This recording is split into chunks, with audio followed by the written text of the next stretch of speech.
Good evening, everyone. This is Ankana, the assigned moderator from IJCP Group. I welcome all the delegates across the country in today's session. We are fortunate enough to get supported by the doctors. Thank you, all the doctors, for taking out time to join us today. Today, our topic is skin prick testing in respiratory allergies. Hence, without any further delay, I'm taking this opportunity to welcome today's speaker, Dr. none other than our very well-known Professor Dr. Prashant Prakash, Sir. Sir is the Professor and HOD of Pulmonary and Critical Care Medicine at SN Medical College, Agra. Now, I'd like to hand over the session to you, sir. Kindly proceed with the discussion. Over to you. Thank you for the very kind introduction. I am presenting my talk on skin prick testing in pulmonology allergies. This is a topic which has sort of regained limelight in the coming times. So, without any hesitation, I'd just like to proceed with the lecture. A couple of terms need to be understood when we are talking about skin prick testing in respiratory allergies. First of all, what is atopy? Atopy is the predisposition to produce high quantities of immunoglobulin E, and it is a hallmark feature of the immediate type 1 hypersensitivity reaction. And the cells involved in it are mast cells, basophils, eosinophils, and T helper 2 cells. What are allergens? Allergens are the triggers of IgE mediated type 1 allergic inflammation. And one important thing to be remembered is it has to be a biological protein. It has to be a biological protein. What is allergy? Allergy is an exaggerated immune response towards a potentially innocuous foreign antigen called as allergen, and it is associated with synthesis of allergen specific IgE and expansion of allergen specific CD4 T helper 2 cell population. Sources of allergens are, if you have a clinical suspicion of allergy, it can be either an aeroallergen or a food allergen. Aeroallergens are those which produce either seasonal allergies such as pollen and molds, or which produce perennial allergies such as house dust mite, molds, dander, insects. And of course, food allergies, by the very name, suggest that they are caused by food. IgE antibody, a couple of words about this. It's an antibody isotope synthesized by the plasma cells, and significantly is the antibody with the lowest abundance and lowest serum half-life. But this sort of changes when it gets bound to receptors on mast cells or basophils, because in such a situation the same IgE which has a shortest serum half-life becomes very stable for even weeks together. IgE mediates mainly type 1 hypersensitivity reactions, anaphylactic response, and immunity from parasitic infections. Allergy tests are used to determine if a patient's symptoms are due to allergen specific IgE antibodies. And cardinal role initially, before we diagnose allergy, is a rigorous patient history and clinical examination. And once we have a suspicion, we can sort of diagnose these allergen specific IgE antibodies either by in vivo tests, which are the skin tests, or the in vitro tests. So, what are the in vivo tests for diagnosis of allergic diseases? This is a skin prick test, intradermal test, patch test, and allergen provocation tests, which include nasal, bronchial, conjunctival, and food allergen provocation tests.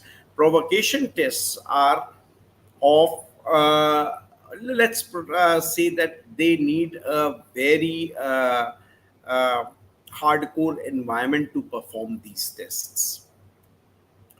The in vitro tests are basically are the serum immunoglobulin E assays, which are the serum total IgE assay, the serum specific IgE assay, which can be done by the singleplex or multiplex method, and the cell-based assay by basophil activation test. And this is the part which we will not be covering in this lecture. So, what is a diagnostic pyramid of allergy testing? It is medical history and physical examination, then followed by in vivo diagnostic tests such as the skin prick test, intracutaneous tests. Then we have the in vitro diagnostic tests, and then we have finally, as I said, the organ challenge provocation test. What are indications for allergy diagnosis tests in allergic rhinitis and asthma? Because this is exactly what we are concerned with, respiratory allergies. So it is indicated for both mild and moderate severe intermittent allergic rhinitis, and also for persistent mild moderate severe allergic rhinitis. The difference is in asthma. In asthma, allergy testing is recommended in controlled cases and partially controlled cases, but not in uncontrolled cases. Uncontrolled asthma is not an indication for allergy testing. So, whom to test? And in clinical practice, we have seasonal rhinitis conjunctivitis, we have perennial rhinitis conjunctivitis, we have all children with recurrent wheeze, at least in which we have excluded infections or chronic wheeze. And testing becomes increasingly desirable with increasing age, positive family history, and presence of additional allergic symptoms in asthma. Other than that, acute urticaria and angioedema and food allergy, they are all indications of skin prick testing or in vivo testing for allergy. Skin prick testing in respiratory allergy represents the first line of investigation for diagnosis of IgE mediated type 1 allergic reactions, and it is the most commonly used in vivo test. It is simple, inexpensive, and provides quick results. It is considered to be the gold standard and can be performed with virtually any allergen and is more sensitive than in vitro tests. So, in vivo test versus in vitro testing, amongst the various available in vivo and in vitro tests for diagnosing respiratory allergy, main in the in vivo test is we have the skin prick test, and in the in vitro category we have the serum specific IgE tests. Advantages of in vivo test is skin tests, especially skin prick test, are simple, convenient, reliable, cost effective, biologically significant, reproducible, and time effective. Offers quick results within 10 minutes and can be performed with virtually any allergen and is considered as the gold standard test as I am repeating. Disadvantages? Well, more of a technical point. Number one, you have difficulty in reading overlapping results, especially when tests are applied too close, say less than 2 centimeter apart. This is particularly a technical fault. Second, bleeding at test site, resulting in misreading it as false positive, and insufficient skin penetration resulting in false negative tests. And its SPT is difficult to perform in children. Now, so all these three points, they are technical errors and they can be overcome by a SPT done by a trained technician or trained doctor. Now, disadvantages of in vivo tests, the really major disadvantages is certain drugs like antihistamines can interfere with the results. Serious adverse reactions, although very rare, like anaphylaxis, have been reported. And one thing we have to understand is a positive SPT does not always mean allergic disease. It mainly means sensitization. The results of skin test can differ with season, with the site of application, the instrument used for pricking, the extract source, time of the day when it is done, age. All these factors can interfere or intervene in the proper conduction of a skin test. In addition, there is risk of cross-reactivity, especially with crude allergens. The results are difficult to assess when applied on a pigmented skin. Skin sensitivity also is decreased in some conditions such as renal failure, malignancy, diabetes, spinal cord injuries, long-term steroid use, etc. Indian guidelines for skin prick testing and allergy have been uh, developed, especially in the year 2021-22. And what they say is SPT in collaboration with clinical history is the most accurate diagnostic test.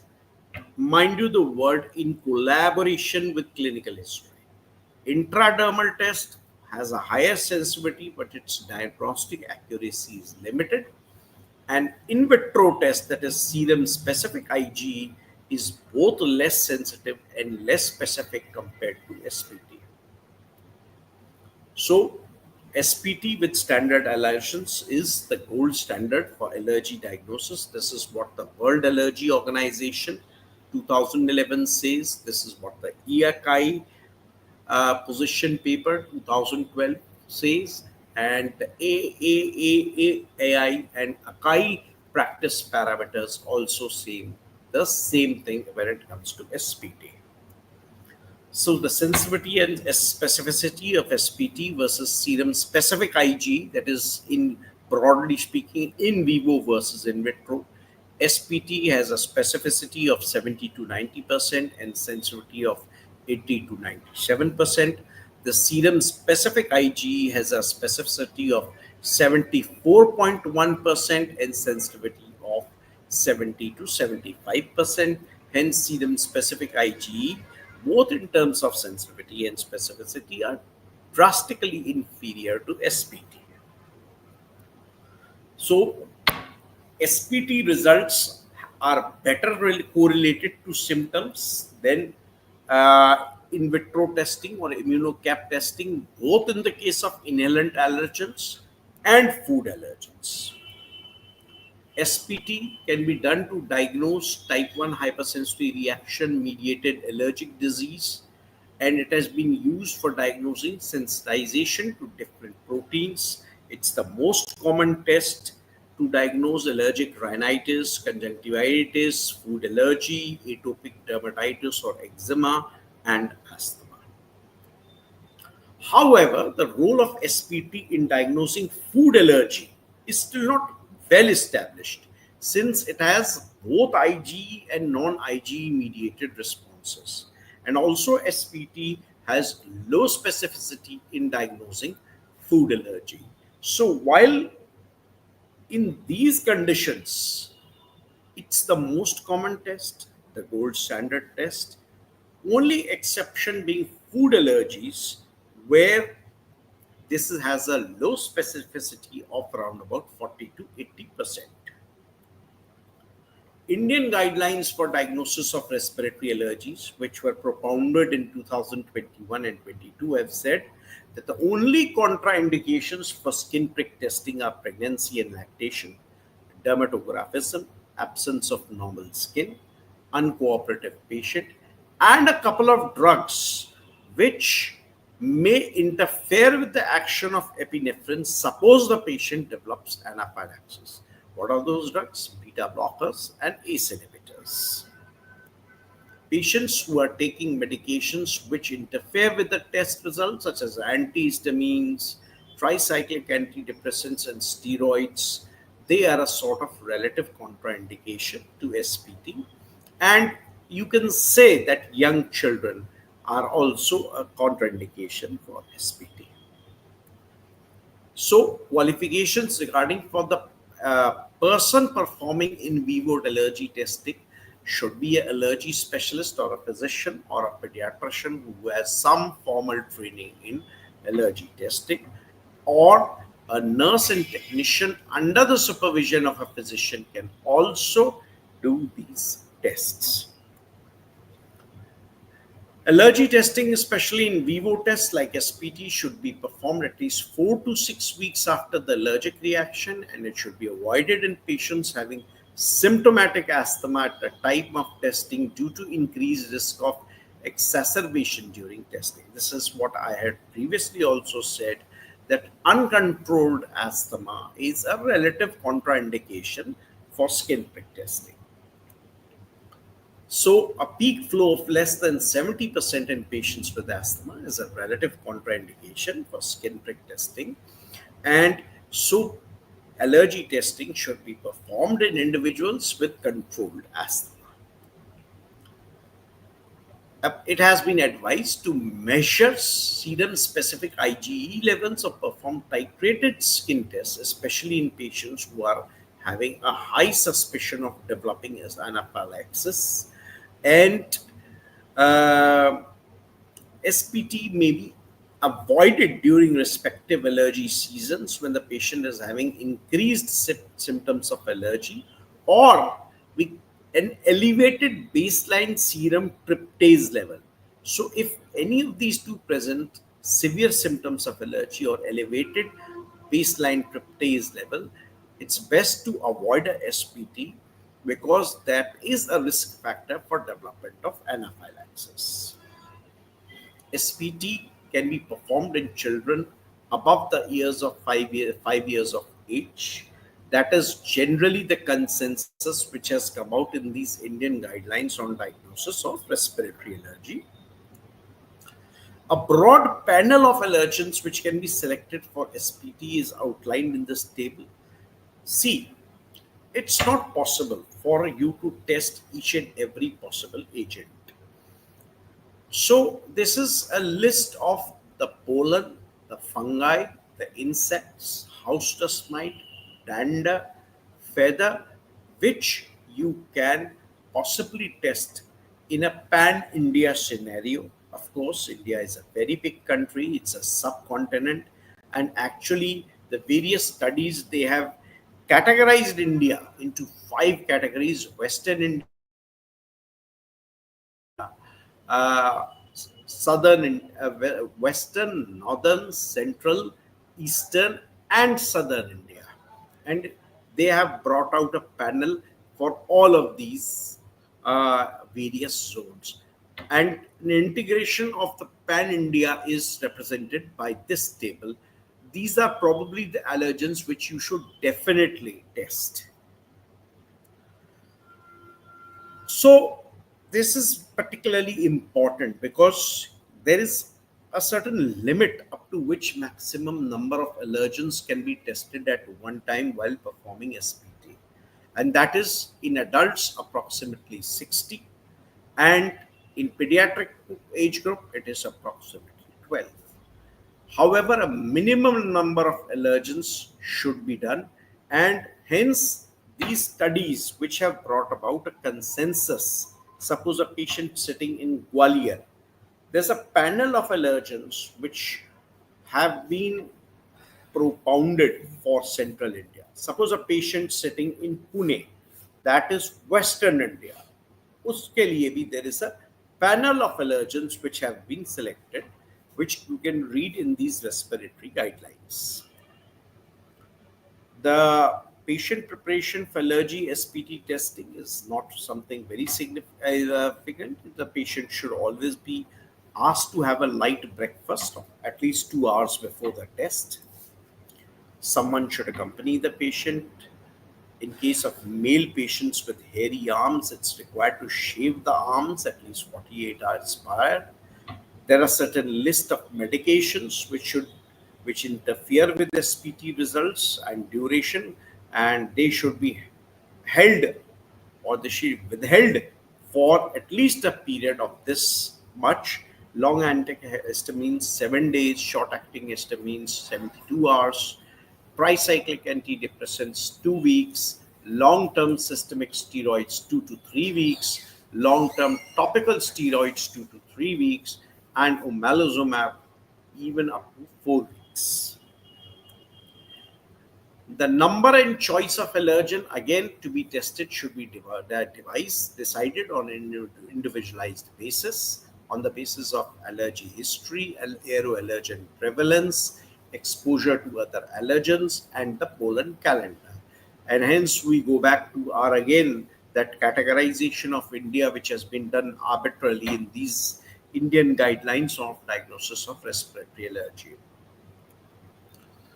So, one thing which is very important is that you should have a positive control and a negative control. So, why? Because there's a phenomena called dermatographism, and dermatographism is patient develops a wheal just by pricking him, even on the negative control. So, a wheel of more than 3 millimeters to negative control indicates dermatographism, and in these patients, SPT should not be done, right? And suppose a positive control patient has a wheel of less than 6 millimeter, it indicates either the patient is taking antihistaminic or drugs with antihistaminic activity, or the patient is non-reactive.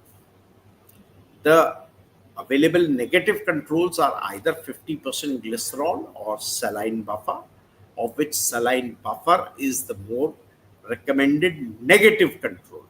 And in positive control, in, there is codeine and histamine, in which histamine is the recommended positive control to be used.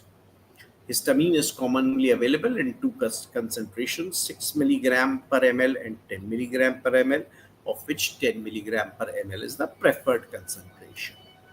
So you have three things. You have allergens, you have positive control, which is histamine phosphate, and you have negative control, which is saline or 50% glycerinated saline. Devices for SPT, you can do it with a 24.5 gauge needle, or you can do it with a lancet. So devices are multiple, but ultimately either it's a lancet or it's a needle. So this is lancet, a typical allergy lancet. Please see the difference between allergy lancet and blood lancet. Allergy lancet has a 1 millimeter tip, minimally invasive, while the blood lancet has a solid 3 millimeter tip. Procedure: get the emergency kit ready. That's the first and foremost thing. Adrenaline syringe, hydrocortisone, injection atropine, antihistamine, and equipment for intubation. Oxygen supply, very important. Procedure: you can start with doing the procedure on the volar aspect of the forearm, outer upper arm, and back. We usually use the volar aspect of the forearm. The allergen should be applied at a site 5 centimeters from the wrist and 3 centimeters from the antecubital fossa, and clean the skin with alcohol prior to SPT. The allergens should be applied 2 centimeters apart. Apply the drop of the allergen with dropper without touching the dropper tip with the skin. A sharp instrument is passed through the drop at an angle of 45 to 60 degrees, or alternatively at 90 degrees up to a depth of 0.9 millimeter to 1 millimeter. The test is usually read after 15-20 minutes, because after 20 minutes the skin response to histamine and allergen may diminish. The drops must always be carefully blotted, and patients with multiple positive results in history of anaphylaxis should be observed for 24 minutes after the reading for any discomfort. So you see this SPT, we are marking the test sites, application of allergen, skin prick method by the lancet. It's a 90-degree skin prick test, right? This is one of the methods. This is the wheel reaction, and this is how we measure the wheel. So, procedure of performing SPT. In this, we are using a needle, not a lancet. Apply a 5 millimeter drop of allergen solution without touching the dropper to the skin. Position the lancet at 30 to 45 degrees angle to the skin surface. Begin lancet insertion by wetting the lancet tip in the allergen drop. Continue insertion of the lancet while piercing the drop in skin simultaneously until the lancet tip is covered under the skin. Lift the lancet. Lift the lancet. This is the type of motion to create a lancet trap so that the solution can go inside.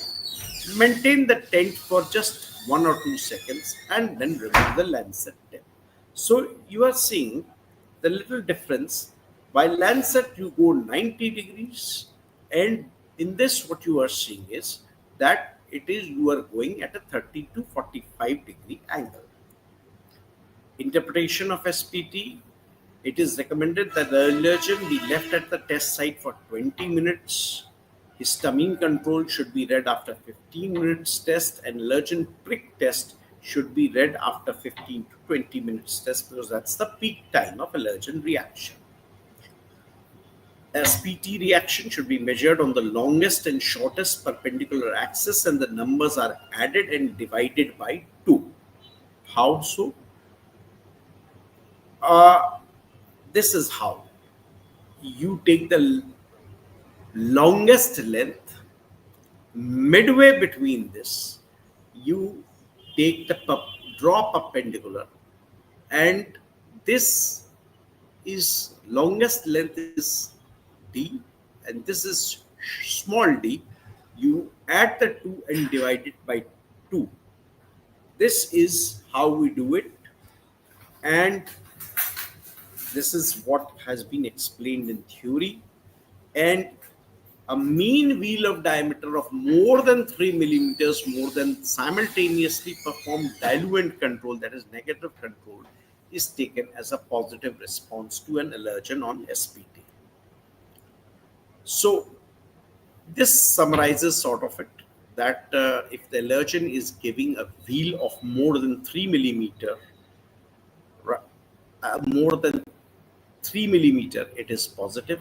If it is giving a reaction of less than 3 millimeter, it is negative. This is a skin test grading method. I think it would be better that we do not follow it, because it is now no longer followed, right? And complications of SPT is local swelling, is seen rarely in patients. It's more common with intradermal test. It usually resolves within 36 hours. And systemic complications, they are important, right? They usually occur within 15 to 30 minutes, more common with intradermal tests. Prevalence of skin reactions, systemic reactions, is relatively low to SPT with inland and food allergens. It is estimated to be around about 0.05%. Various risk factors for development of reactions on SPT, they include infants, especially less than 6 months, past history of anaphylaxis to food, multiple allergens. Hence, they need to minimize the number of allergens being tested at a particular time. Testing with non-commercial food and latex extracts, extensive eczema, and of course, the uncontrolled asthma. It is very important that you must understand the difference between anaphylaxis and vasovagal syncope. Both occur as a complication in SPT, and the treatment of the two are markedly different. Non-allergic complications, risk of transmission of infection, this has never been documented, although theoretically possible. Headache, malaise. Indian guidelines of what do they say on intradermal testing? This is a testing which has now been abandoned. It was previously very commonly used. However, it does have a role with patients with strong suspicion for allergy. to specific allergens and negative SPT, venom allergy, drug allergy, and IDT intradermal test has a low specificity and high sensitivity in comparison to SPT, and it has today, as of today, a limited role in the diagnosis of respiratory allergy. IDT is particularly contraindicated for food allergy. This is a comparative chart between skin prick test versus intradermal test. And with this, I would like to close my lecture, and I'll be open to any kind of questions which are there.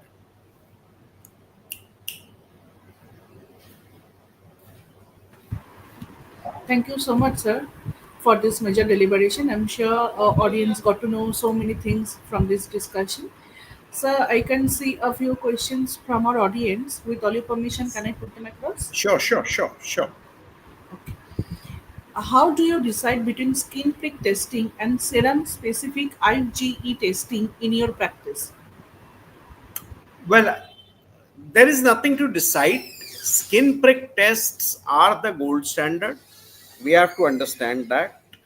And there are a couple of conditions in which we should go for serum specific IG, as elaborated in my lecture.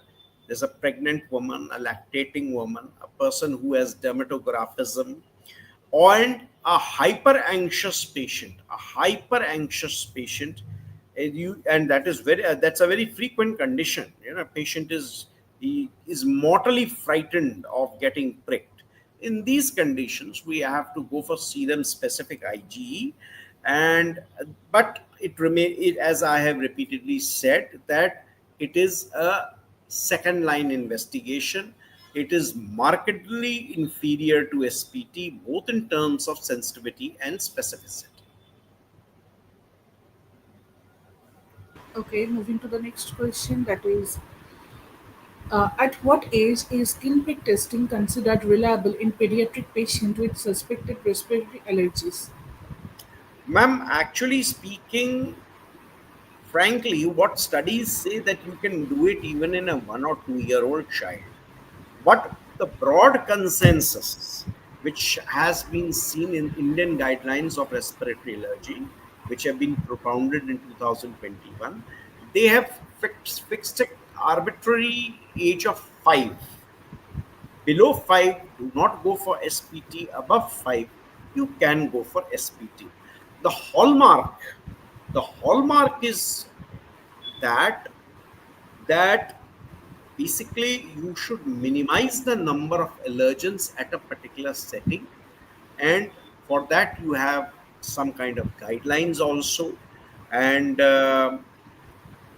frankly speaking, while there have been 5 or 6 mortalities with intradermal testing, but there has been only one reported mortality with skin prick test, and that being when a child was tested with 90 allergens.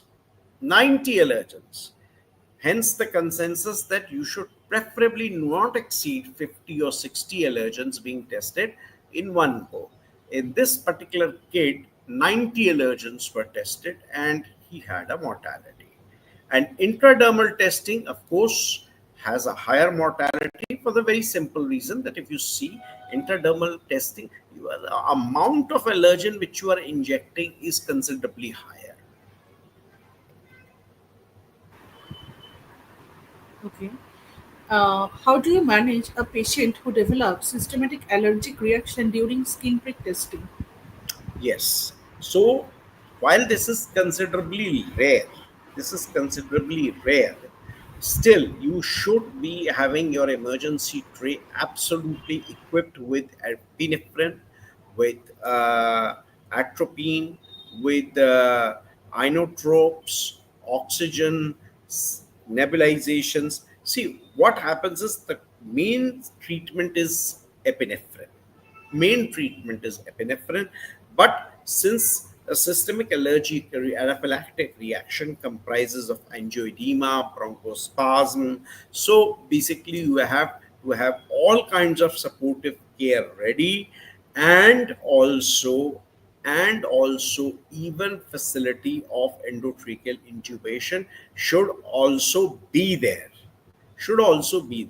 However, again, what I need to say is, with appropriate selection of allergens, limiting the number of allergens, anaphylaxis is a very, how should I put it, rare side effect of skin prick testing. It's different with intradermal testing, because in intradermal testing, the amount of allergen injected is considerably higher. The last question we have received: how often do you retest patient with respiratory allergies, and in what situation is repeat testing indicated? See, first of all and foremost, when it comes to respiratory allergies or asthma, first and foremost is history. History, history, history. You have to diagnose that if a patient is exposed to this allergen, he is manifesting with symptoms. Second, you do the allergy testing. And once you do the allergy testing, you are again bound to take a second history. A second history. Suppose four allergens have come positive. Four allergens have come positive, they indicate sensitization and not allergy per se. So you have to revisit the patient's history. You have to understand what kind of an allergic presentation is there. Suppose a patient has got sensitization to house dust mite, right? And but has predominantly outdoor symptoms, does not have nocturnal symptoms, then we have to understand that house dust mite, despite sensitization, may not be the culprit allergen, right? May not be the culprit allergen. So, this is very important. Clinical collaboration with history and then skin prick testing is the only thing which can identify the culprit allergen. Okay. Thank you so much, sir, for your expert Thank you opinion so that you have much. shared. Thank you. Thank And you. I'd also like to thank all the participating doctors for your continuous participation at our platform. Thank you once again, sir, for your valuable time and for being with us at our platform and sharing such valuable insights with us. With all Thank your you. Thank permission, you. can we end the live here? Thank you. Thank you. Right. Thank you, sir.